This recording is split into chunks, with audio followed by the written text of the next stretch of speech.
মাত্র 17 বছর বয়সে মিশরের রানী হয়েছিলেন ক্লিওপেট্রা। তিনি 9টি ভাষা জানতেন। ইতিহাস, ভূগোল, শরীরবিদ্যা, রাষ্ট্রনীতি, অর্থনীতি, প্রাণীবিদ্যা, রসায়ন ইত্যাদি সমস্ত কিছুই তিনি জানতেন। নিঃসন্দেহে তিনি প্রভাবশালী রানী ছিলেন মিশরের, এবং তিনি মিশরের আদিবাসী না হয়েও মিশরের সর্বোচ্চ ক্ষমতাশালী নারী ছিলেন। মাত্র 22 বছর রাজত্ব করার পর সাপের কামড়ে তিনি মারা যান। তার মৃত্যু আজও রহস্য।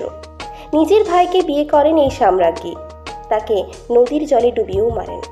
তার বাবা যখন মারা যান তখন তার বয়স ছিল 18 বছর। নিজেও কিশোরী, তার 2 ভাইও তখন কিশোর।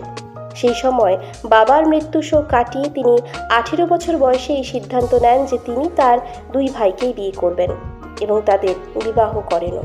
তবে এর পিছনে ছিল অন্য কারণ। তিনি চেয়েছিলেন ভাইদের সঙ্গে তিনিও সিংহাসনের সমান দাবিদার হবেন। তাই সহজ পন্থা হিসেবে তাদের বিবাহ করার পথ বেছে নেন।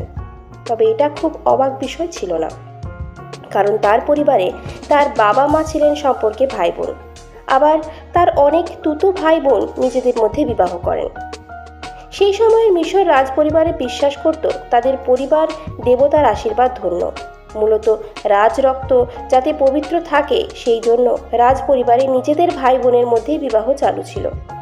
যাই হোক, তিনি নিজের 2 ভাইকে বিবাহ করে সিংহাসনে নিজের দাবি সুনিশ্চিত করার পর কিন্তু এক ভাই তথা পতি তাকে সিংহাসনের দাবি থেকে সরিয়ে দেন।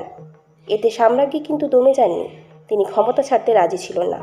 তাই মিশরের এই বিখ্যাত সাম্রাজ্ঞী হাত মেলান জুলিয়াস সিজারের সঙ্গে। তারপর ভাই তথা স্বামীর সঙ্গে যুদ্ধে অবতীর্ণ হন। সেই সাম্রাজ্ঞী ক্লিওপেট্রার কাছে যুদ্ধে হেরে যান তার ভাই। ক্লিওপেট্রা আর তাকে বাঁচিয়ে রাখার রাস্তায় হাঁটেননি। নীল নদের জলে ভাই তথা স্বামীকে ডুবিয়ে হত্যা করেন অতি সুন্দরী সম্রাজ্ঞী ক্লিওপেট্রা। বলা হয় ক্লিওপেট্রা নাকি নিজের সৌন্দর্যকে ব্যবহার করে অনেক শক্তিধর রাজাকে সেই সময় এক এক করে বশবর্তী করেছিলেন। তাদের কাছ থেকে রাষ্ট্র সংক্রান্ত অনেক গোপন তথ্যও নিজেকে ব্যবহার করে আদায় করে নিতেন ক্লিওপেট্রা।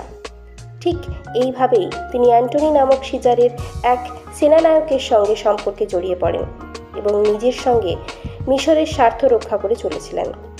বলা হয় তিনি আননোন 9 দ্বারা চুজেন 1 হিসেবে বসেছিলেন মিশরের সিংহাসনে কোনো এক বিশেষ লক্ষ্য পরিপূরণের জন্য।